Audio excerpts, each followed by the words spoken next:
Une heure de conte célèbre.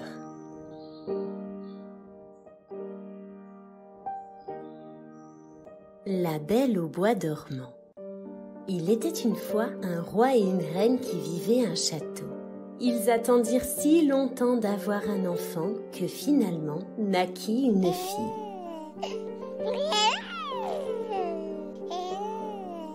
Lors d'une grande fête, on donna pour marraine à la petite princesse toutes les fées qu'on put trouver dans le pays.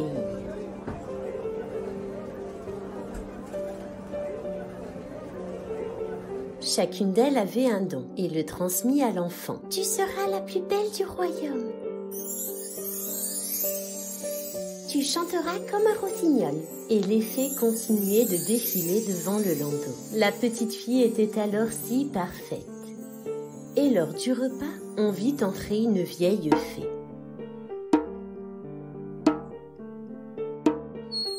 « Je n'ai pas été conviée. » Celle-ci s'approcha alors du berceau de l'enfant.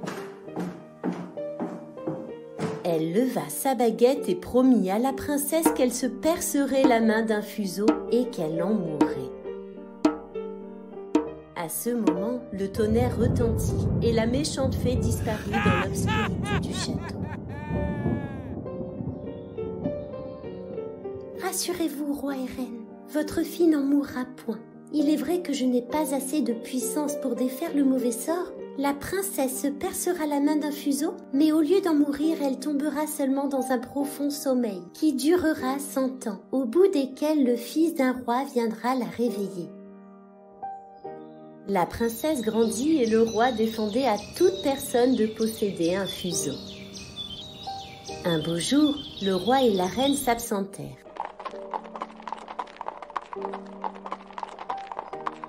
La jeune princesse, par curiosité, monta jusqu'en haut du donjon.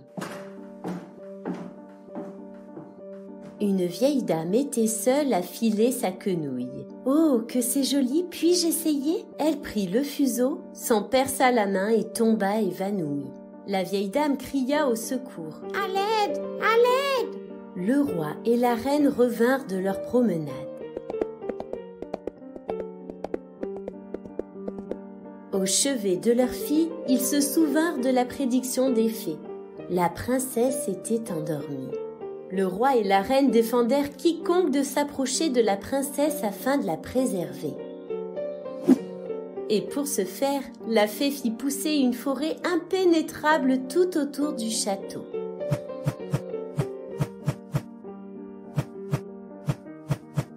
Le temps passa.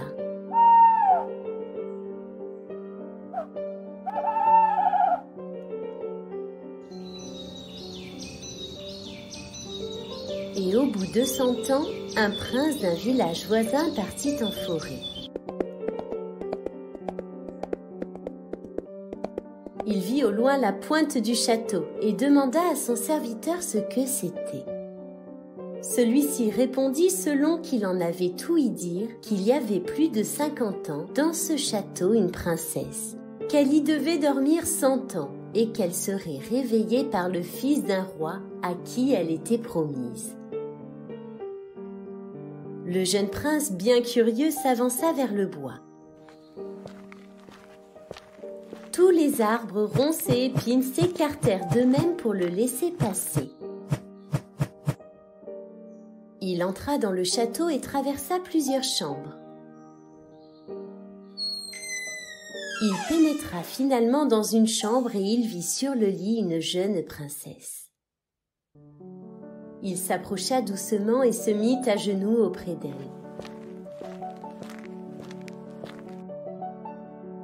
Tout à coup, un enchantement se fit ressentir dans toute la pièce.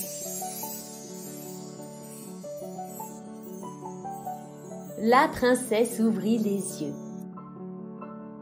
Elle se redressa et dit « Est-ce bien vous, mon prince ?» Depuis ce jour, ils vécurent heureux, se marièrent et tous les villageois s'en réjouissaient. Si vous avez aimé cette histoire, n'hésitez pas à vous abonner à la chaîne. À bientôt!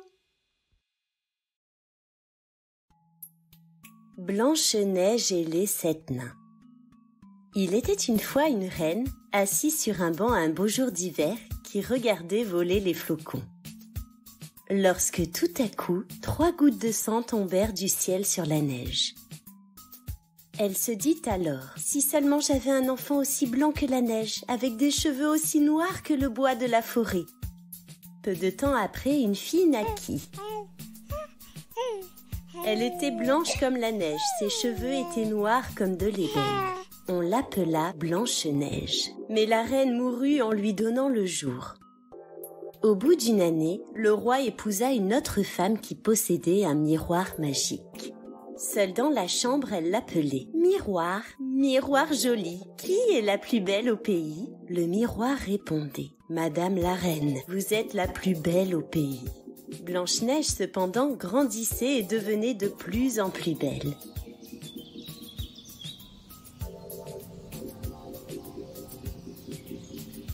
Un jour, la marâtre demanda au miroir « Miroir, miroir joli, qui est la plus belle au pays ?» Celui-ci répondit « Madame la reine, vous êtes la plus belle ici, mais Blanche-Neige est encore 1000 fois plus belle. » La reine en fut épouvantée. Le lendemain, elle fit venir un chasseur.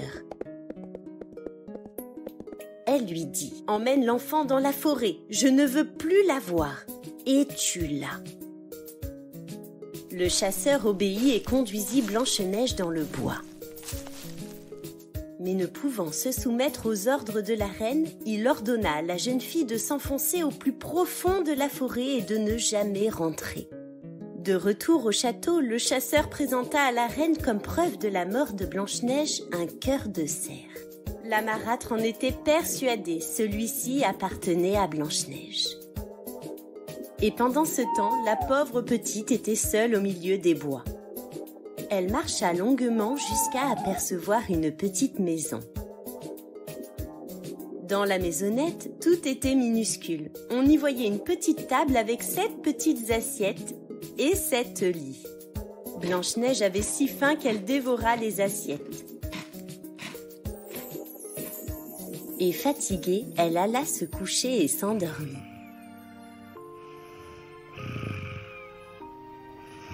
C'est alors que les 7 nains, propriétaires des lieux, entrèrent dans leur logis. La jeune femme se réveilla doucement. « Comment t'appelles-tu » demanda l'un des 7 nains. « Je m'appelle Blanche-Neige. » Et pendant ce temps, la reine au château demanda à son miroir « Miroir, miroir joli, qui est la plus belle au pays ?» Le miroir répondit « Madame la reine, vous êtes la plus belle ici, mais par-delà les montagnes, auprès des gentils petits nains, Blanche-Neige est 1000 fois plus belle. » La reine en fut noire de colère. Grâce à ses pouvoirs, elle se transforma en vieille dame, s'empara d'une pomme empoisonnée et partit en quête de Blanche-Neige. Elle franchit les montagnes, les lacs et les forêts et arriva enfin devant la maisonnette où Blanche-Neige était seule ce jour-là. Devant la fenêtre, elle s'écria « Je vends de bonnes pommes bien rouges !» Blanche-Neige s'approcha. « Viens mon enfant, goûte ma pomme !» Blanche-Neige croqua la pomme et tomba subitement dans un profond sommeil. Et quand elle fut de retour au château, elle demanda au miroir « Miroir, miroir joli, qui est la plus belle au pays ?» Celui-ci répondit « Madame la reine, vous êtes la plus belle au pays. » Les 7 nains pleuraient Blanche-Neige. Elle resta longtemps drapée dans un lit toujours aussi joli. Un beau jour, un prince qui passait par la forêt s'arrêta à la maison des nains. « Laissez-moi Blanche-Neige, je prendrai soin d'elle. » Quand ils entendirent ces mots, les bons petits nains furent saisis de compassion et lui donnèrent la jeune femme. Le prince la transporta dans une calèche. Et en forêt, le chariot buta sur un caillou. La secousse fit glisser hors de la gorge de Blanche-Neige le morceau de pomme empoisonnée qu'elle avait mangé. « Où suis-je » demanda-t-elle. « Auprès de moi » répondit le prince. Et elle l'accompagna ainsi de nombreuses années. Si vous avez aimé cette histoire, n'hésitez pas à vous abonner à la chaîne. À bientôt!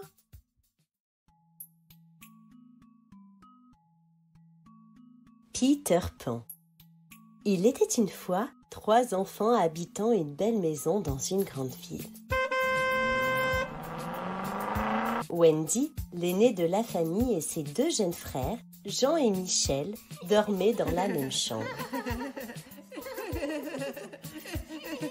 Tous les soirs, elle racontait à ses frères les aventures de Peter Pan, un jeune garçon qui ne voulait pas grandir.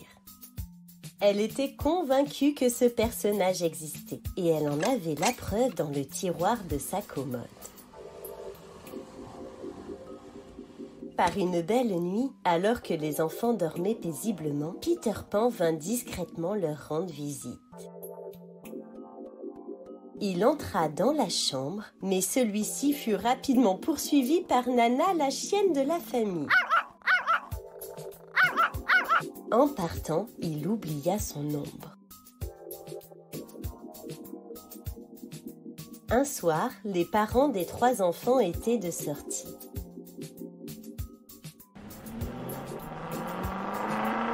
Nana étant dans sa niche située dans le jardin, Peter Pan vint récupérer son ombre avec son amie, la fée Clochette. Mais Wendy et ses frères se réveillèrent et le trouvèrent dans leur chambre. Le garçon dit alors: « Bonsoir, je suis Peter Pan. Je viens du pays imaginaire, une île fantastique où vivent les enfants perdus, des garçons orphelins qui ne grandissent jamais. » Peter Pan donna de la poussière de fée à Wendy et ses frères. À cet instant, tout le monde s'envola par la fenêtre pour rejoindre cet autre monde. Wendy et ses frères arrivèrent sur une belle plage, mais furent rapidement pris pour cible par les canons du bateau du capitaine Crochet. Le capitaine détestait Peter Pan depuis qu'il lui avait coupé la main et l'avait donné à manger au crocodile. Depuis, l'animal poursuivait inlassablement le capitaine Crochet afin de le manger tout entier. Les héros coururent se mettre à l'abri au repère des enfants perdus. Et le jour suivant, Wendy et Peter Pan marchèrent en promenade et rendirent visite à des sirènes. Quant à Jean et Michel, ils s'amusaient au repère des enfants perdus avec Lily la tigresse, la fille du chef. Mais le matin suivant, Lily la tigresse avait disparu. Les enfants enfermèrent Jean et Michel pensant que Peter Pan avait enlevé Lily la tigresse. De l'autre côté de l'île, Lily la tigresse était enfermée dans la cale du bateau du capitaine Crochet. Peter Pan décida donc de s'y rendre, jeta le capitaine à la mer, qui fut pourchassé par le crocodile.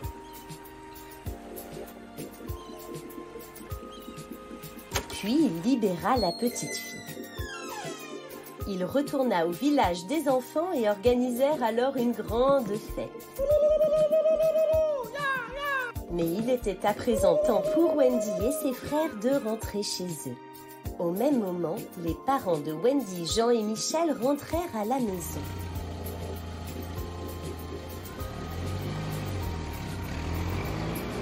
Ils arrivèrent dans la chambre de leurs enfants et les trouvèrent tous endormis.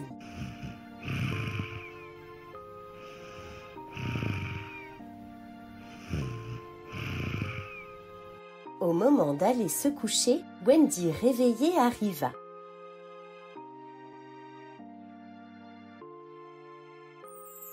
Elle raconta à ses parents avec beaucoup de détails le long voyage qu'elle venait de faire avec ses frères. Les parents finirent par croire en l'existence de Peter Pan.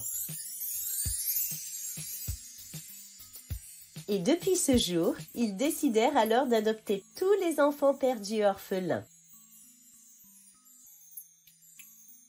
Si vous avez aimé cette histoire, n'hésitez pas à vous abonner à la chaîne. À bientôt!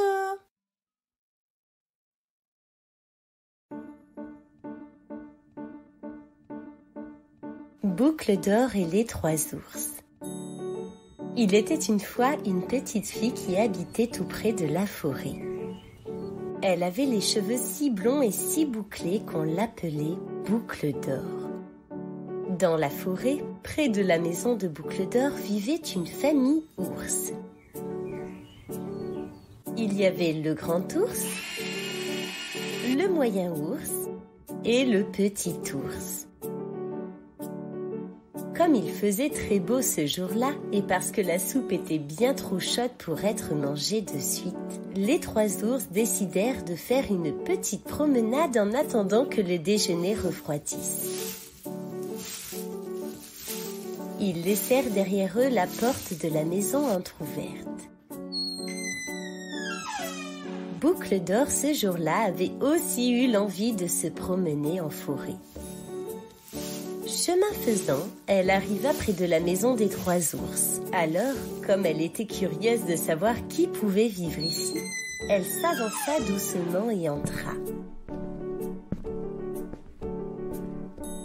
En arrivant dans la salle à manger, elle remarqua sur la table 3 bols de soupe. Elle s'approcha du grand bol, celui de grand ours, goûta la soupe, mais la trouva bien trop chaude. Elle s'approcha alors du bol moyen, celui de moyen ours, goûta la soupe et la trouva bien trop salée. Elle s'approcha enfin du petit bol, celui de petit ours, goûta la soupe et la trouva tellement à son goût qu'elle la mangea jusqu'à la dernière goutte.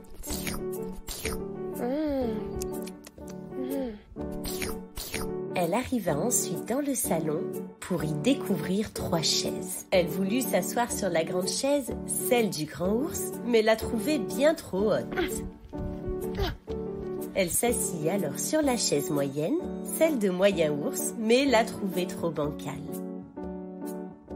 Elle s'assit alors sur la petite chaise gonflable de bébé ours. Mais comme Boucle d'Or était bien trop lourde, elle se dégonfla.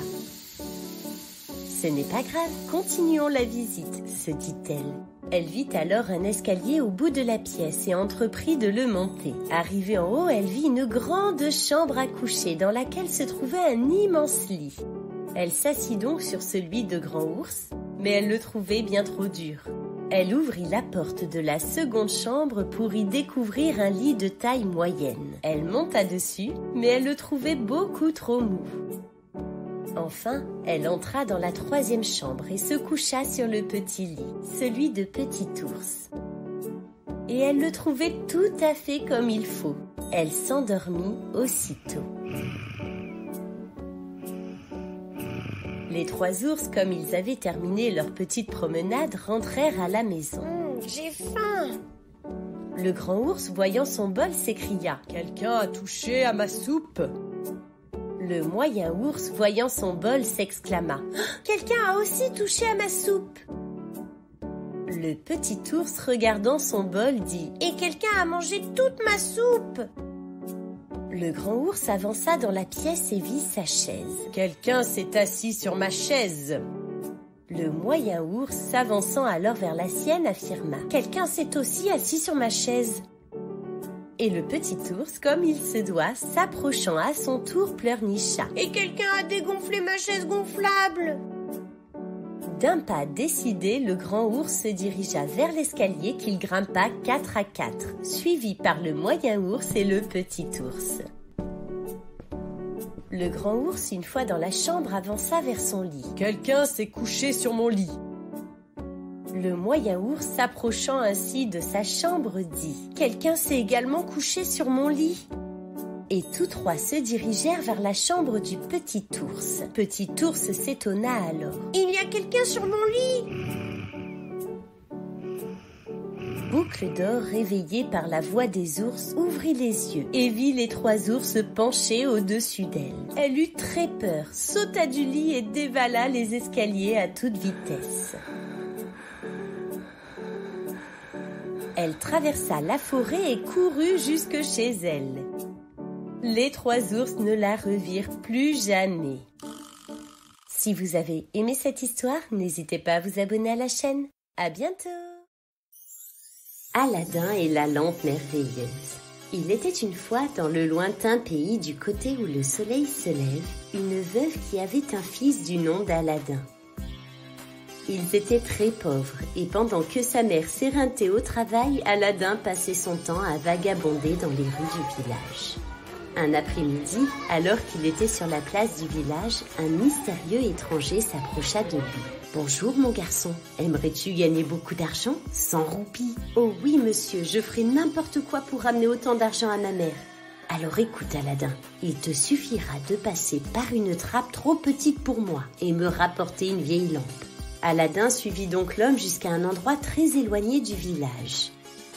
L'homme retira l'anneau qu'il portait au doigt et le tendit à Aladin. « Mais cet anneau, il te protégera du danger. » Ils soulevèrent une grosse pierre et le garçon svelte et agile se faufila dans la grotte. Tout en bas, Aladin découvrit une grande caverne. Elle était remplie de coffres, de jarres en or qui débordaient de bijoux, de grandes coupes pleines de diamants et de perles de nacre. Un trésor immense. Aladin fut soudain tiré de sa stupeur par une voix qui criait « La lampe, Aladin! Apporte-moi la lampe !» Le garçon regarda tout autour de lui et finit par apercevoir une vieille lampe à huile posée. Aladin prit la lampe et se dirigea lentement vers la sortie. « Vas-tu te dépêcher, donne-moi la lampe !» reprit l'homme. « D'abord, aide-moi à sortir !» répondit Aladin. « Donne-moi d'abord la lampe !» hurla l'étranger. Aladin restait stoïque, la lampe entre les mains. « Bon, eh bien, puisque tu t'y plais tant, reste ici pour l'éternité !» Et de rage, l'homme fit rouler la lourde pierre sur l'étroite ouverture. Perdu, seul dans le noir, Aladin se tordait de chagrin et de désespoir. Soudain, l'anneau qu'il avait dans sa poche se mit à briller. Une imposante créature bleue apparut. Il était plus grand qu'un géant. Sa voix fit trembler la caverne. « Je suis le génie de l'anneau. Parle et j'obéirai. »« Je veux rentrer chez moi, » murmura Aladin. Aussitôt, Aladin se trouva auprès de sa mère, à qui il raconta son étrange aventure. Comme elle refusait de le croire, le garçon lui donna la vieille lampe. Alors, tout en l'écoutant, elle astiquait la lampe pour la nettoyer et la revendre au marché. Quand elle eut frotté, il en sortit de la lampe un autre génie, beaucoup plus terrifiant que celui de l'anneau. Je suis le génie de la lampe. Parle et j'obéirai. À partir de ce jour, Aladin et sa mère ne manquèrent plus de rien. Quels que fussent leurs désirs, le génie les exauçait sur le champ. Ils devinrent même les personnes les plus riches et les plus généreuses de la région. Les années passèrent. Un beau matin, au marché, Aladin croisa la fille du sultan. Il en tomba fou amoureux.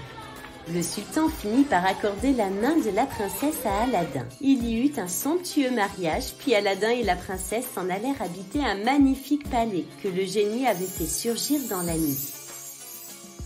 Un jour que la princesse était seule au palais, un étrange marchand s'arrêta sous sa fenêtre. « Princesse, j'échange vos vieilles lampes contre des neuves !»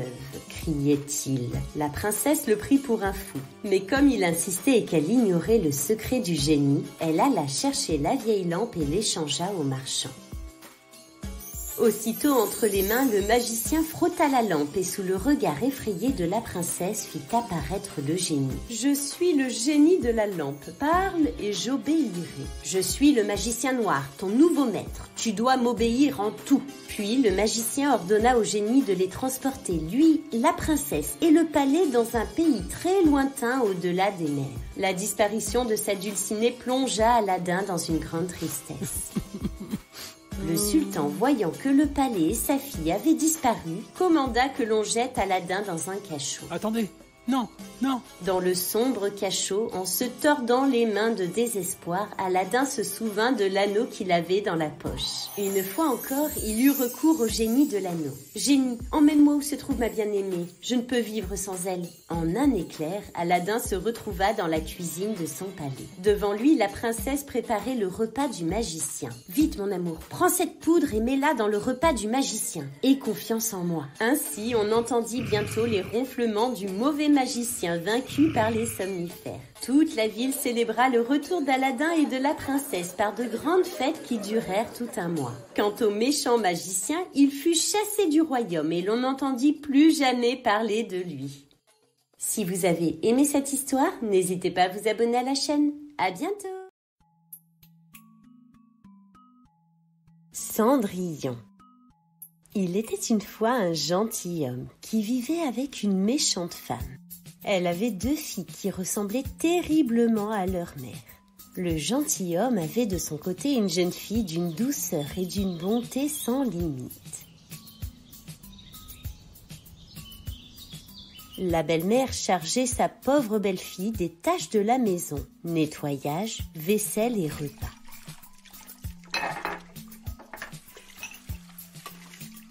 Cette pauvre fille couchait même au grenier, pendant que ses sœurs étaient dans des chambres confortables. Et lorsqu'elle avait fini son travail, elle allait se mettre au coin de la cheminée et s'asseoir près des cendres, ce qui faisait qu'on l'appela Cendrillon. Un jour, le fils du roi envoya un courrier à toutes les jeunes filles du pays pour les convier à un bal. Les 2 sœurs étaient surexcitées à l'idée d'y rencontrer le prince. Cendrillon eut une lueur d'espoir d'y participer, mais sa belle-mère la ravisa aussitôt. « Il y a bien trop de ménage à faire à la maison. Tu resteras ici à nous attendre. » Et le jour du bal arriva. Elles partirent toutes 3 et Cendrillon les suivit des yeux le plus longtemps qu'elle put. Et lorsqu'elle ne les vit plus, elle se mit à pleurer.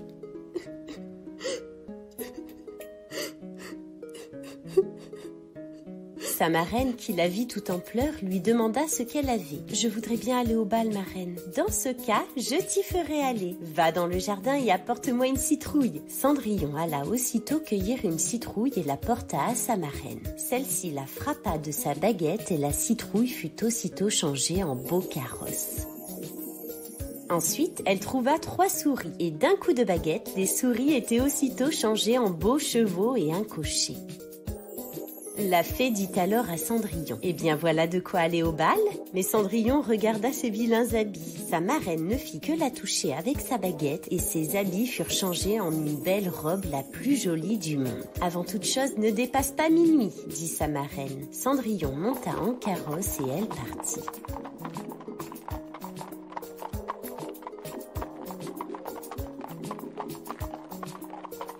Le fils du roi vit arriver au bal une belle princesse que personne ne connaissait. Il la trouvait divinement belle. Cendrillon était si heureuse d'être ici. Lorsque soudainement, elle entendit sonner minuit.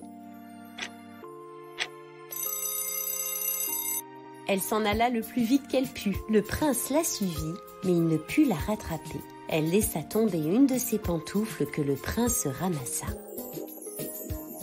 Cendrillon arriva chez elle bien essoufflée, sans carrosse et avec ses vieux habits. Et quelques heures plus tard, les 2 sœurs ouvrirent la porte. « Je tombe de sommeil. Si tu étais venue au bal, tu ne t'y serais pas ennuyée. Il y est venue la plus belle princesse, la plus belle qu'on puisse jamais voir. » Cendrillon leur demanda le nom de cette princesse, mais elles lui répondirent qu'on ne la connaissait pas et que le fils du roi était fort en peine, qu'il donnerait toute chose au monde pour savoir qui elle était.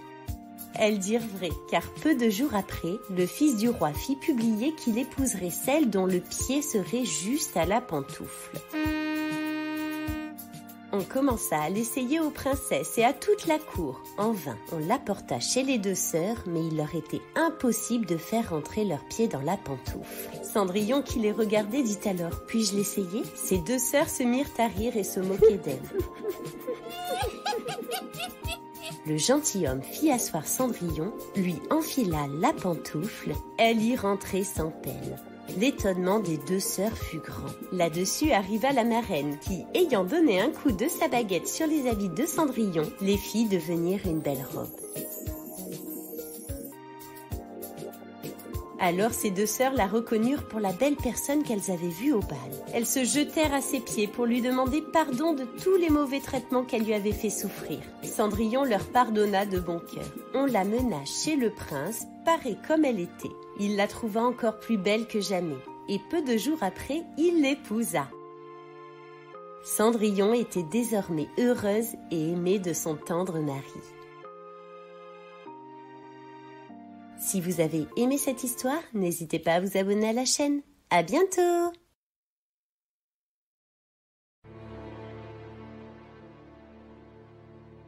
Hansel et Gretel. Il était une fois une maison où vivait un bûcheron avec sa femme et ses 2 enfants, Hansel le garçon et Gretel la fille. La famille était très pauvre et n'avait pas beaucoup à manger. Un soir, alors que les enfants étaient dans leur chambre, la femme du bûcheron eut une idée. « Demain, nous emmènerons les enfants en forêt et nous les abandonnerons. » Le père finit par céder. Les deux petits, dans leur chambre, avaient tout entendu. Gretel pleura, mais Hansel avait une idée. Quand les parents furent endormis, il se leva, ouvrit la porte d'entrée et sortit dehors ramasser des cailloux. Le lendemain matin, alors que le soleil venait à peine de faire son apparition, la famille se prépara pour un pique-nique en forêt. Au fur et à mesure que la famille s'enfonçait dans la forêt, Hansel sema ses petits cailloux récoltés la nuit précédente. Lorsqu'ils furent arrivés dans les profondeurs de la forêt, le père fit un feu et ordonna aux enfants de patienter pendant que lui et sa femme allèrent couper du bois. Les enfants attendirent leurs parents. Et ne les voyant pas revenir, ils décidèrent de suivre les cailloux semés par Hansel. Ils rentrèrent enfin à la maison pour le plus grand plaisir de leur père. Quelques jours plus tard, il n'y avait de nouveau plus rien à manger et la marâtre convaincut son mari d'abandonner une deuxième fois les enfants. Ils avaient cette fois-ci encore depuis leur chambre tout entendu. Une fois les parents endormis, Hansel voulut aller chercher de nouveaux cailloux, mais la méchante femme avait verrouillé la porte. Hansel prit alors 2 morceaux de pain dans la cuisine et partit se coucher. Tout au long du chemin, pendant que leurs parents ouvraient la marche, Hansel jetait des morceaux de pain. Le père fit un grand feu et leur ordonna une nouvelle fois de rester près de celui-ci. Les 2 enfants patientèrent et ne voyant pas leurs parents revenir, ils suivirent le chemin de mie de pain. Au fur et à mesure de leur avancée, ils se rendirent compte que les miettes n'étaient plus là. Les oiseaux de la forêt avaient tout mangé. Les 2 enfants marchèrent longuement sans retrouver le chemin de la maison. Puis, ils aperçurent un bel oiseau blanc qui se mit à voler devant eux jusqu'à une drôle de maison faite de gâteaux et de bonbons. Je vais manger une glace. C'est trop bon. Et moi, je vais goûter un beignet.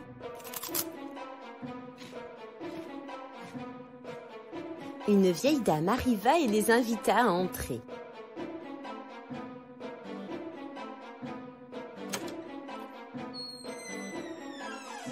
Elle leur servit un bon repas composé de sucreries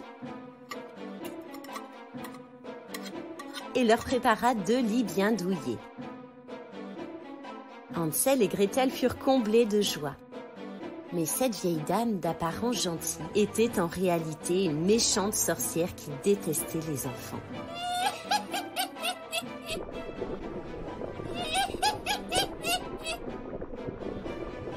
À l'aube, lorsque les 2 enfants se réveillèrent, elle attrapa Hansel et l'enferma dans la grange.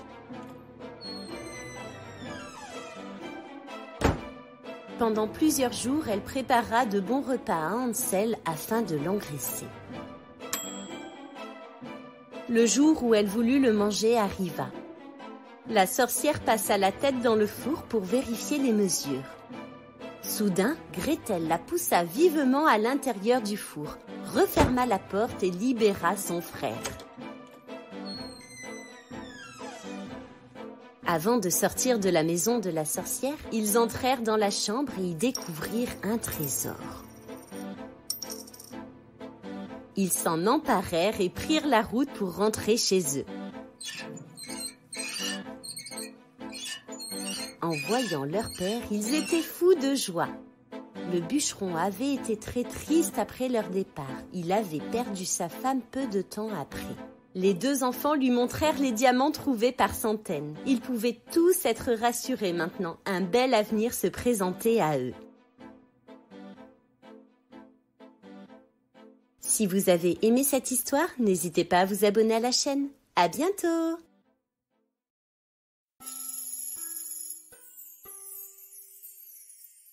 Le petit chaperon rouge. Il était une fois une petite fille aimée de tous, qui habitait avec sa maman et que l'on prénommait le petit chaperon rouge. Un beau jour, sa mère lui dit « Viens voir, chaperon rouge, voici un morceau de gâteau, un petit pot de beurre et une bouteille de vin. Porte-les à ta grand-mère parce qu'elle est malade. Fais vite avant qu'il ne fasse trop chaud. Quand tu seras en chemin, sois bien sage et ne t'écarte pas de ta route. En arrivant chez ta grand-mère, n'oublie pas de dire bonjour et ne va pas fureter dans tous les coins. » Sa maman lui dit au revoir. La grand-mère habitait loin, au milieu de la forêt.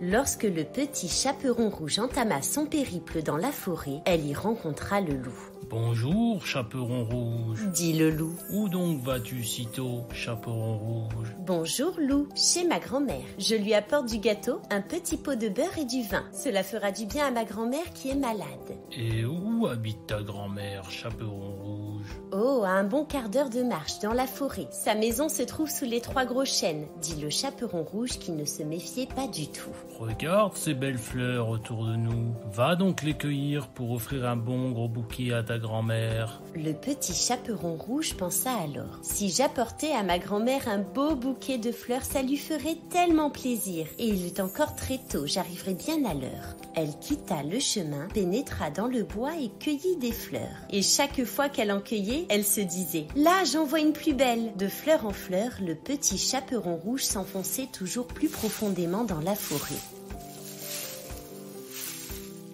Pendant ce temps, le loup, lui, courait directement et sans s'arrêter vers la maison de la grand-mère. Arrivé devant la maison, il frappa à la porte. « Qui est là ?» « C'est le petit chaperon rouge qui t'apporte du gâteau et du vin, » dit le loup en prenant une petite voix. « Tire la chevillette et entre !» dit la grand-mère. Le loup tira la chevillette, la porte s'ouvrit et sans dire un mot, il se jeta sur la grand-mère et l'avala.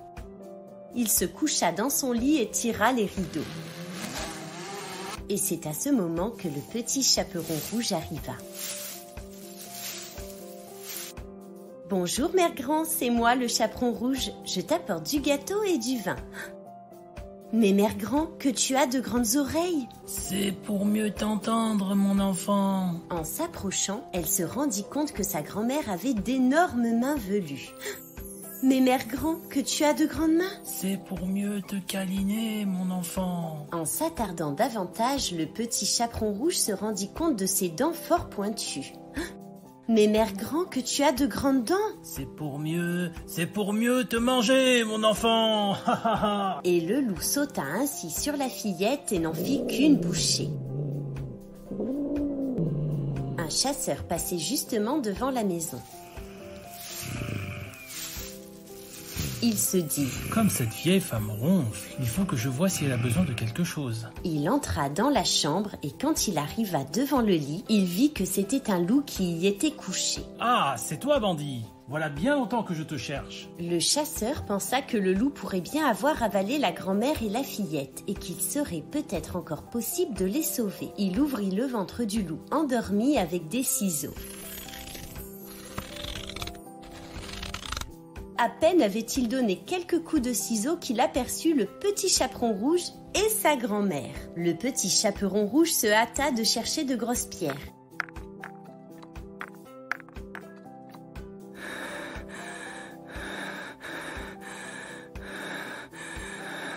Ils en remplissèrent le ventre du loup. Lorsque celui-ci se réveilla, il se dit « Oh, que j'ai soif !» Il s'approcha de la rivière pour boire, et si lourd, il tomba dans l'eau.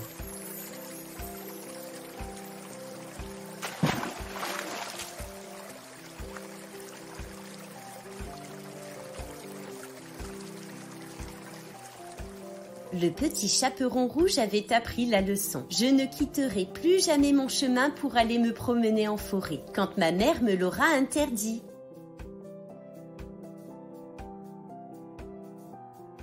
Si vous avez aimé cette histoire, n'hésitez pas à vous abonner à la chaîne. À bientôt!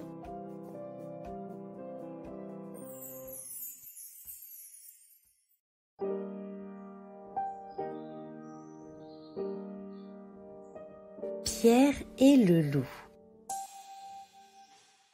Il était une fois un petit garçon prénommé Pierre qui vivait à la campagne avec son grand-père. Il avait ici une basse-cour avec un canard, et un chat.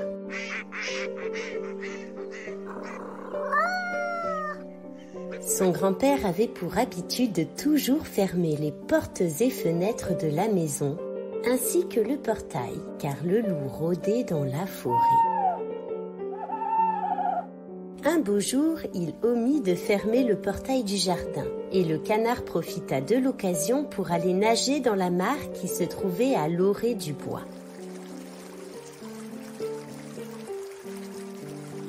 Il se querella avec un oiseau venu se poser sur une branche. « Quel genre d'oiseau es-tu si tu ne sais pas voler ?» demanda l'oiseau. « Et quel genre d'oiseau es-tu si tu ne sais pas nager ?» lui répond le canard.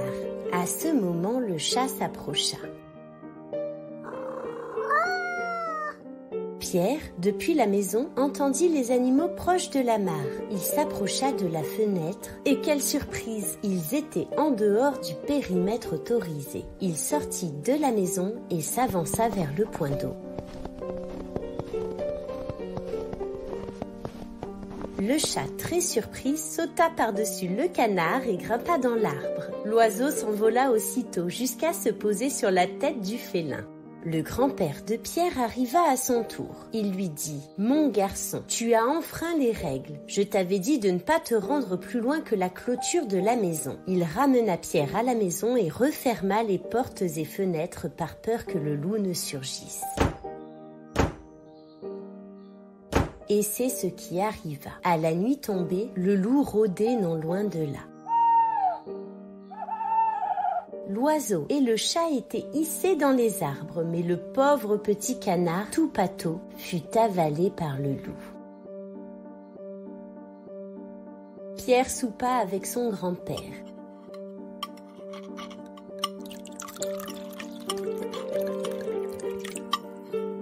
Puis, il attendit que celui-ci parte se coucher. Le petit garçon s'assura bien qu'il était endormi.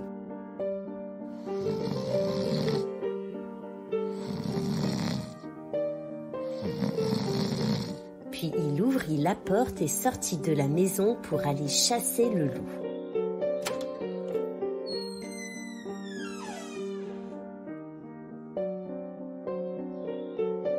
Il installa au pied de l'arbre un piège à loup, accompagné de cordages qui l'aideraient à le capturer. Une fois dans l'arbre, Pierre demanda à l'oiseau s'il pouvait attirer le loup. L'oiseau partit en quête du grand méchant loup. Il vola autour de la tête de celui-ci pour attirer son attention.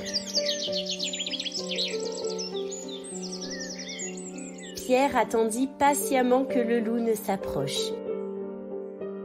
Et une fois les 4 pattes dans le piège, il tira la corde pour le capturer. Le loup bondissait, mais il lui était impossible de sortir du tissu. Tout à coup, Pierre entendit des bruits de pas s'avancer.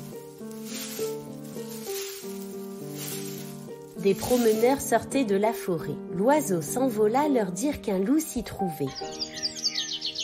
Ces derniers coururent alors aider Pierre, mais celui-ci l'avait déjà capturé.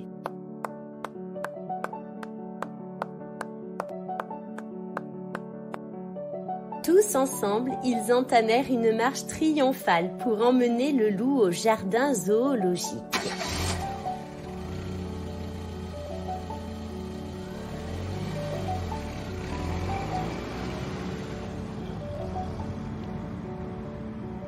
Puis, ils organisèrent une grande fête finale de grand dénouement heureux.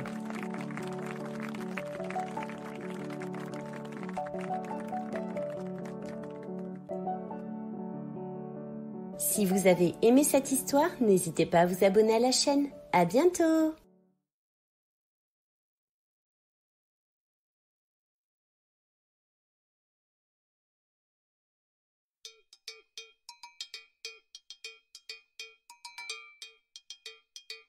Le lièvre et la tortue. Il était une fois un lièvre qui habitait une forêt, accompagné d'un cerf, d'un raton laveur, d'un écureuil et d'une tortue. Le lièvre se vantait constamment d'être l'animal le plus rapide de la forêt. Tous les animaux de la forêt avaient tenté de vaincre sa rapidité en le défiant sur un parcours de vitesse. En vain, celui-ci finissait toujours le premier. Un beau jour, alors que le lièvre sortait de sa tanière pour profiter du soleil, il aperçut sa voisine. La tortue s'en allait en promenade.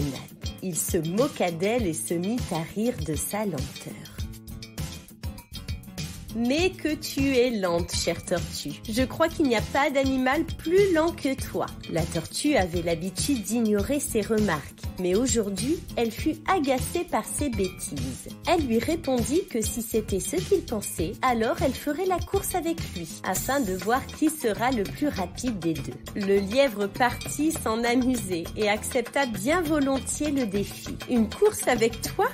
Ce ne sera pas une course, mais un jeu d'enfant. Rendez-vous demain matin devant le Grand Chêne, qui sera notre ligne de départ. » Les animaux de la forêt ouïrent dire que Madame la Tortue défierait le lièvre le lendemain. Ils étaient timidement sceptiques à l'idée qu'elle gagne la course.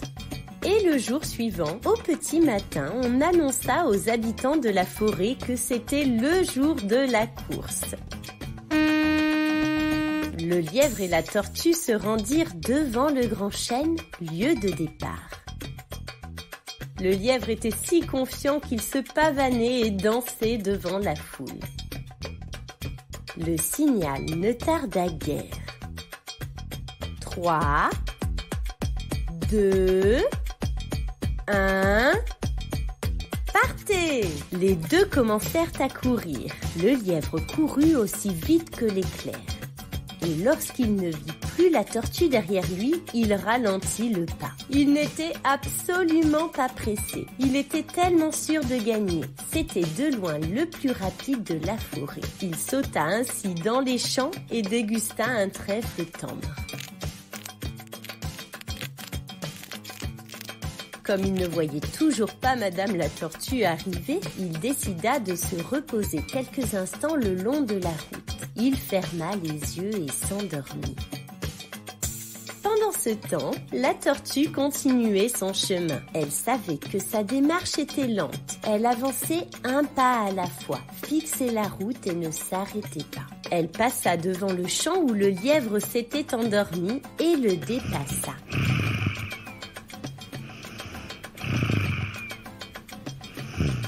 Elle persévérait et ne lâchait rien. Elle passa la plaine au pommier et poursuivit sa route. Et quelques longues minutes plus tard, le lièvre se réveilla en sursaut. Il s'aperçut qu'il était loin, bien loin derrière la tortue. Il s'élança à toute vitesse vers la ligne d'arrivée. Madame la Tortue était juste devant lui, mais il était trop tard. Elle venait tout juste de passer la ligne d'arrivée et de remporter ainsi la course. Les animaux de la forêt n'en revenaient pas. La foule se mit à danser. Le lièvre arriva, il se sentait humilié. Le lièvre avait compris que la tortue avait été patiente et persévérante. Il se rendit compte aussi que rien ne sert de courir, il faut partir à temps. Depuis ce temps, le lièvre ne se moqua plus jamais de la tortue et ils devinrent même de très bons amis.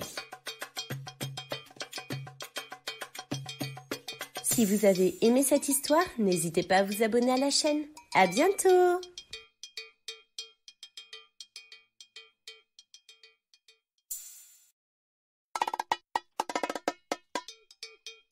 Jacques et le haricot magique. Il était une fois un petit garçon nommé Jacques qui vivait avec sa mère. Ils avaient une petite ferme, travaillaient dur tous les deux, mais ils étaient très pauvres. Un jour, leur vieille vache ne donna plus de lait et la mère de Jacques décida de la vendre. « Jacques, va la vendre au marché, mais demande-en au moins 10 pièces d'argent, » dit sa mère. Jacques partit ainsi au marché avec sa vache. Il avait à peine fait quelques centaines de pas qu'il rencontra un vieil homme. « Bonjour mon petit, j'imagine que tu files au marché pour vendre ta vache? Si tu veux, je peux te l'acheter. Je te donne en échange un haricot. C'est un haricot magique. Si tu le plantes, en une nuit, il poussera jusqu'au ciel. Jacques était émerveillé à l'idée de posséder une plante magique. Il imaginait déjà tout le village qui défilait dans son jardin pour admirer le haricot géant. Alors Jacques vendit sa vache pour un haricot et s'empressa de rentrer à la maison très content de lui. Mais lorsqu'il raconta à sa mère qu'il avait échangé sa vache contre un haricot, celle-ci fondit en larmes. Très contrarié de faire pleurer sa mère, Jacques jeta le haricot par la fenêtre et se mit à pleurer lui aussi. Après une bien triste soirée, il alla se coucher le cœur gros. Le lendemain, il se leva le premier. En sortant, il aperçut une énorme masse végétale. Quelle surprise! Un énorme pied de haricot poussait si haut que la tige se perdait dans les nuages. Sans hésiter, Jacques commença à grimper de branche en branche, de feuille en feuille. Il grimpa encore plus haut jusqu'au ciel. Puis, il finit par arriver devant un château. Quelle merveille! Il y entra. Mais tout à coup, se dressa devant lui une géante. Sans perdre son aplomb, Jacques lui dit « Bonjour madame, pourriez-vous me donner un peu à manger s'il vous plaît? J'ai bien faim. »« Mon pauvre enfant, que viens-tu faire ici? Mon mari est un ogre. Au lieu de te donner à manger, c'est lui qui va te manger. » Jacques n'eut pas le temps de répondre car à ce moment, on entendit un grand bruit. « Vite, cache-toi derrière le buffet, » dit la géante. Jacques se cacha et vit entrer l'ogre avec un sac de pièces d'or qu'il posa sur la table. Ça sent la chair fraîche. Bien sûr, c'est le poulet que je suis en train de faire cuire. L'ogre s'assit, le mangea et alla se coucher. Bientôt, ses ronflements faisaient trembler les murs. Alors Jacques, tout doucement, sortit de sa cachette, prit le sac de pièces d'or et en courant, s'en revint comme il était venu. Pendant ce temps, sa mère l'avait cherché. Elle était très inquiète de sa disparition. « Pauvre petit », se disait-elle. « Je l'ai tellement grondé hier soir, peut-être qu'il est parti et ne reviendra pas. » Elle fut bien surprise de le voir arriver à la maison. « Eh bien, petite mère, tu vois que c'était vraiment un haricot magique. Tiens, c'est pour toi. » La pauvre femme remercia le ciel de lui avoir donné un fils si habile et tous deux vécurent des jours heureux grâce à l'or du géant. Au bout de quelques mois, les pièces d'or furent toutes dépensées et Jacques décida de revenir au château des nuages. De branche en branche, de feuille en feuille, il grimpa le long de la tige du haricot. Quand il se trouva devant la géante, il la salua bien poliment. « Bonjour madame, pourriez-vous me donner un peu à manger s'il vous plaît ?» « N'as-tu pas honte de demander à manger alors que la dernière fois que tu es venu, tu nous as volé un sac de pièces d'or ?» s'écria la géante. Tout à coup, un terrible bruit retentit. Jacques bondit dans le four pour se cacher. « Ça sent la chair fraîche !» s'écria l'ogre. « Mais c'est ce cochon bien gras que je fais cuire dans la cheminée » dit la géante. L'ogre le mangea avec grand appétit, puis il ouvrit la cage sur la table pour en sortir une oie. « Pond un œuf » ordonna-t-il. Ce qu'elle fit, et le géant partit se coucher. Aussitôt, Jacques sortit de sa cachette, prit l'oie et courut à toute vitesse. Mais en quittant le château, il cogna son pied contre la porte. À ce bruit, le géant se réveilla en sursaut et poussa un cri terrible en voyant que l'oie n'était plus là. Il s'élança aussitôt pour le rattraper, mais le petit descendait si vite. Il n'avait pas fait la moitié du chemin que Jacques était déjà par terre. Il coupa le pied du haricot et vite. Le haricot s'écroula au sol. Désormais, Jacques ne pouvait plus revenir au château des nuages, mais il avait eu si peur qu'il n'en avait pas envie. Grâce aux œufs d'or, il vécut sans souci.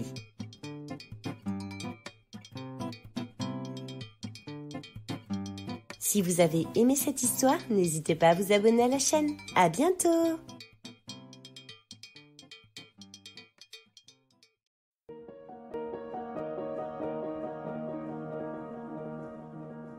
La petite poule rousse. Il était une fois une petite poule rousse qui habitait une ferme éloignée de la ville. Un beau matin, elle trouva des grains de blé et plutôt que de les picorer, elle se mit dans l'idée de les semer. Pour semer ces 7 grains de blé, elle demanda de l'aide auprès de son ami le cochon. Mais celui-ci répondit en grognant « J'aurais bien voulu t'aider. Mais je n'ai pas terminé mon repas. » Elle repartit alors comme elle était venue. La petite poule rousse se dirigea alors vers son ami le chat afin de lui demander de l'aide. Il répondit en ronronnant. Une autre fois avec plaisir, car là je dois retourner à ma sieste. Il s'allongea et ferma les yeux.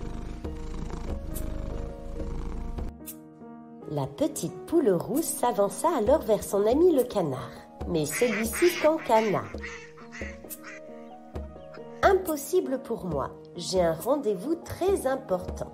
Les 3 amis de la petite poule rousse ne pouvaient pas venir l'aider à semer les 7 grains de blé car ils étaient tous très occupés. Alors je planterai ces graines moi-même, dit la petite poule rousse. Ce qu'elle fit. Le temps passa et les grains de blé poussèrent. Bientôt arriva le moment de la moisson, le moment d'aller faucher les grands épis de blé. Alors la petite poule rousse appela ses 3 amis pour qu'ils viennent l'aider. Le canard cancana. « Je n'ai pas le temps, il faut que j'aille barboter. » Et il repartit en se dandinant. Le chat ronronna. « Quelle malchance, j'aurais bien aimé aller au moulin avec toi. Mais je dois d'abord finir de laper tout mon lait. Sinon, il risque de tourner. » Et il repartit sur ses pattes de velours. Le cochon grogna. « Cela aurait été avec plaisir, mais c'est le jour de mon bain de boue. » Et il sauta ainsi dans la terre humide. Alors, la petite poule rousse alla toute seule moissonner les épis de blé. Une fois la moisson terminée, la petite poule rousse devait emporter le sac de grains de blé jusqu'au moulin, afin de les moudre pour en faire de la farine. Encore une fois, elle fit appel à ses 3 amis pour qu'ils lui viennent en aide. Le chat ronronna. « Je voudrais bien, mais je crois avoir vu passer une souris. » Et il repartit sur ses pattes de velours. Le cochon grogna. « Très volontiers, mais c'est impossible maintenant car c'est l'heure du goûter. » Le canard cancana. « Ça tombe mal, j'ai pris rendez-vous chez le médecin pour mon foie. » Et il repartit en se dandinant. Alors, la petite poule rousse alla toute seule jusqu'au moulin avec son sac de blé et en revint toute seule avec son sac de farine. Arrivée chez elle, elle prit de la farine, de l'eau, du sel et de la levure pour préparer sa pâte à pain. Et pour l'aider à pétrir la pâte comme il se doit, elle appela ses amis. Le chat ronronna. « Oh, je suis bien désolée, mais je dois aller défriser mes moustaches. » Le cochon grogna. « J'aurais adoré, mais je dois faire tourbillonner ma queue en tire-bouchon. » Le canard cancana. « Flûte, je n'ai pas le temps, je dois vérifier si mon col est bien vert. » Alors la petite poule rousse pétrit toute seule la pâte, la mit à reposer, à gonfler, puis fit cuire le pain dans son four, seule. Quand le pain fut cuit, elle appela ses amis. « Qui vient m'aider à manger le bon pain ?»« Moi, moi !» grogna le cochon. « Moi, moi !» cancana le canard. « Moi, moi !» ronronna le chat. Mais la petite poule rousse qui avait semé le blé seule, qui avait moissonné seule, qui avait porté le sac de blé au moulin seule et qui avait préparé la pâte à pain seule leur dit alors « Eh bien non, puisque jusqu'à présent j'ai tout fait toute seule, je vais continuer. » Et elle mangea son pain qui était délicieux. Si vous avez aimé cette histoire, n'hésitez pas à vous abonner à la chaîne. À bientôt!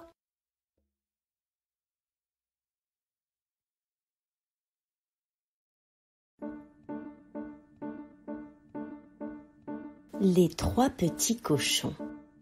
Il était une fois 3 petits cochons. Les 3 frères habitaient avec leur maman et le jour tant attendu arriva où il était temps pour eux de quitter la maison de leur maman. Au revoir mes chéris, construisez-vous une belle maison, mais prenez garde qu'elle soit bien solide pour que le grand méchant loup ne puisse entrer vous manger. Les petits cochons partirent tous 3 dans une direction différente. Ils étaient si contents de devenir enfin autonomes.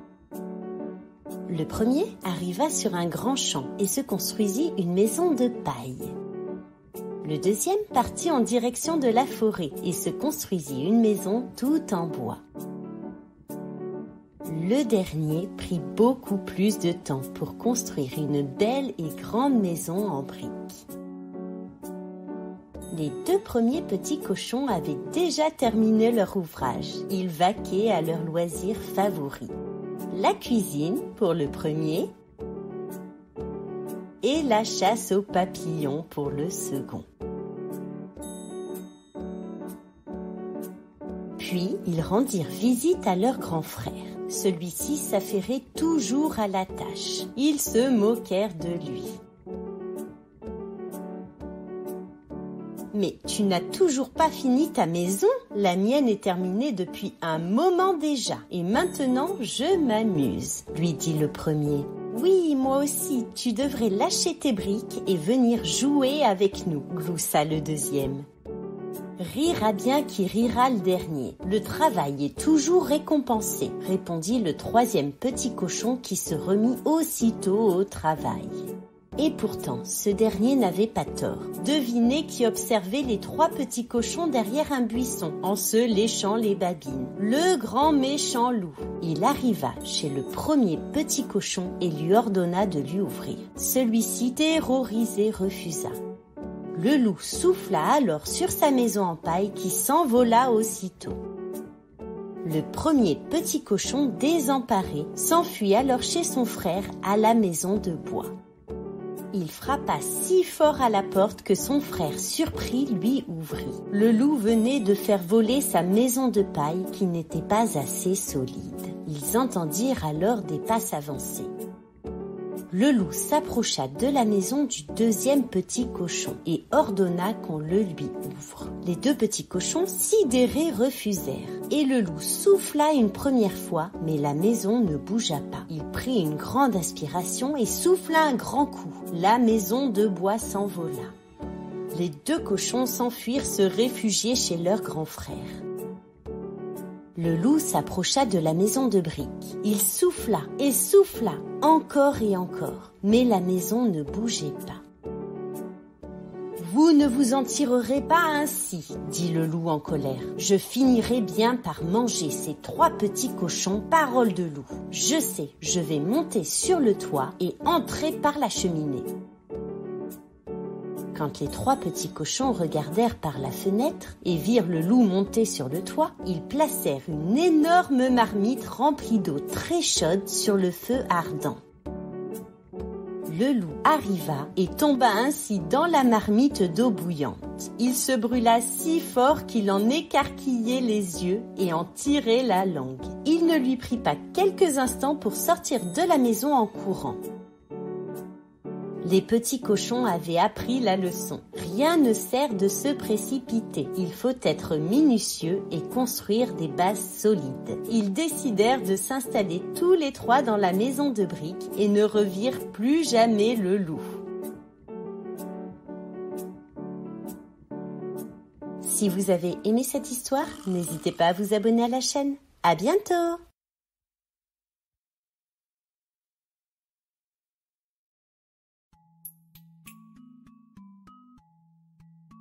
La princesse aux petits pois.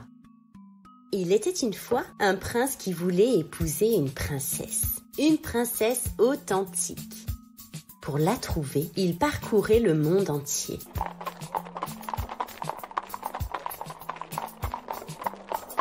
Il rencontra beaucoup de princesses, mais il n'en trouvait aucune qui fût vraiment authentique. À chaque fois, il manquait quelque chose. Il était vraiment déterminé à n'épouser qu'une véritable princesse. Il finit donc par rentrer chez lui très triste et au grand désespoir de sa mère, la reine.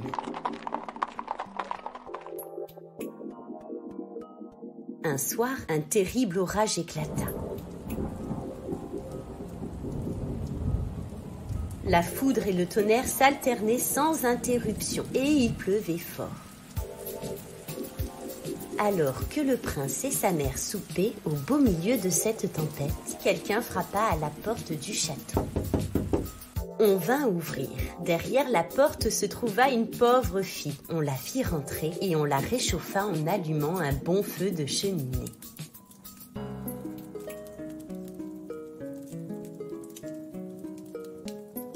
puis on la convia à table.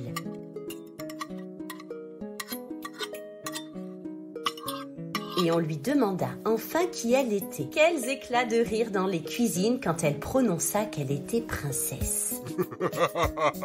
C'est ça, et moi je suis le roi, se moqua le commis. Mais si, je vous assure, je sais bien que mon apparence le contredit, mais je suis une véritable princesse. Devant l'insistance de la jeune inconnue, la servante en chef décida d'en avertir la reine et le prince.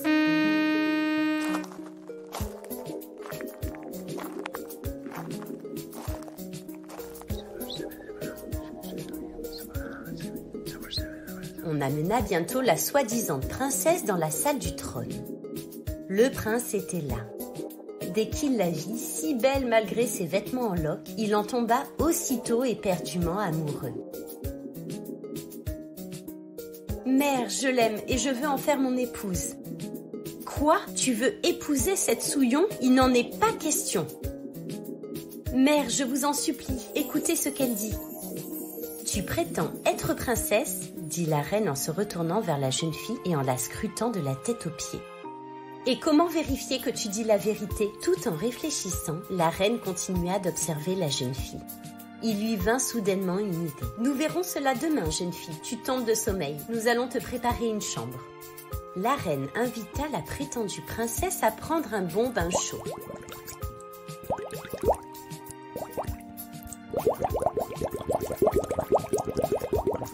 Puis, elle fit préparer une des plus belles chambres du château et sur le lit, sans matelas moelleux. Elle glissa en cachette un petit poids tout en dessous. « Bonne nuit, princesse. »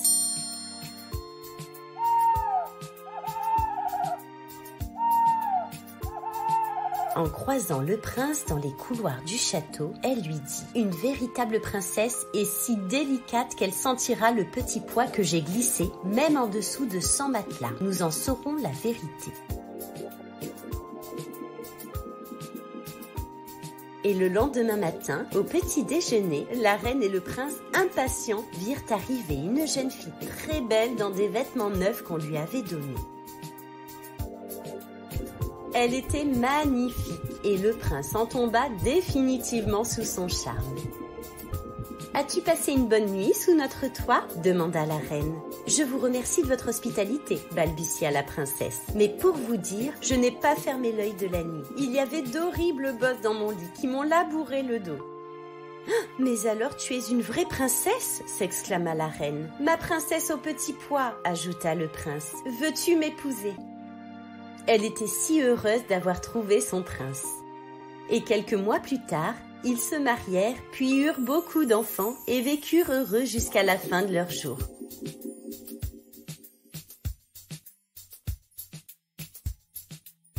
Si vous avez aimé cette histoire, n'hésitez pas à vous abonner à la chaîne. À bientôt!